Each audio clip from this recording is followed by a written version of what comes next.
Yeast vectors. So, what sort of vectors we can use? And what sort of features it needs to have to successfully replicate itself in yeast? Again, I would come back to the historical context कि आपके पास पहले vectors आपने कहां पर देखे? Prokaryotes में. तो it was easier to manipulate first them in E. coli and then ultimately transfer them to yeast cells, क्योंकि आपकी इंडस्ट्री ने ऑलरेडी प्रोकैरियोट्स में चीजें प्रोड्यूस करना स्टार्ट कर दी, and then ultimately the things were transfer to yeast vectors.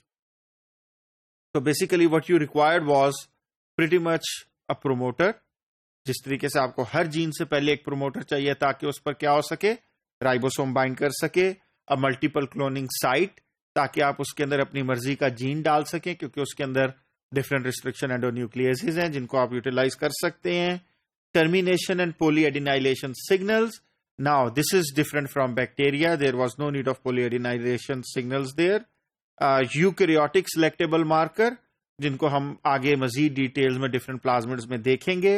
Origin of replication, जो work करे both in E. coli as well as in yeast cells.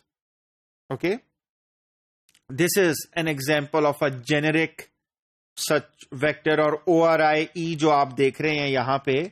This one, that is origin of replication for E. coli, and this is origin of replication for eukaryotes. Okay, and then there is an ampicillin resistance gene. This is promoter, this is terminator, multiple cloning site. Okay, so basically आपके पास slight difference है. I want to discuss this later. I don't want to bring it yet. Now, we divide yeast vectors into four main classes, especially for S. cerevisiae.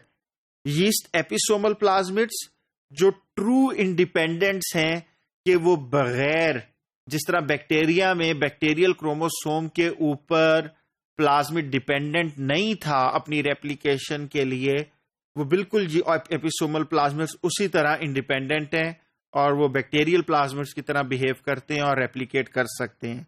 But when it come to yeast integrating plasmids या yeast centromere plasmids या obviously for yeast artificial chromosome, they rely on chromosomal DNA. Yeast episomal plasmids have been used extensively for the production of either intra or extracellular homoheterologous proteins. क्यों? क्योंकि obviously again historical context के हम लोग उसको bacteria में भी इस्तेमाल कर सकते हैं और ज्यादा आसानी से मैनिपुलेट कर सकते हैं. बहरहाल ये सारे के सारे जो प्लाज्मिड्स हैं, they can function both in E. coli and S. cerevisiae. Okay, yeast episomal plasmids. So what are the advantages? First, it can readily be recovered from yeast. They have a high copy number. They have a high transformation frequency. And they are very useful for complementation studies. Now, what are complementation studies? जब आप एक एक gene के ऊपर effect देखना चाहते हैं तो you can easily check effect of that particular gene कि वो क्या कर रहा है. And this is how yeast episomal plasmids look like. They are very famously because of their size. They are known as 2 micron plasmids, and ultimately you can look at its structure in greater detail. इसका जो copy number है that is usually around 60 to 100 copies के अंदर ये present होता है.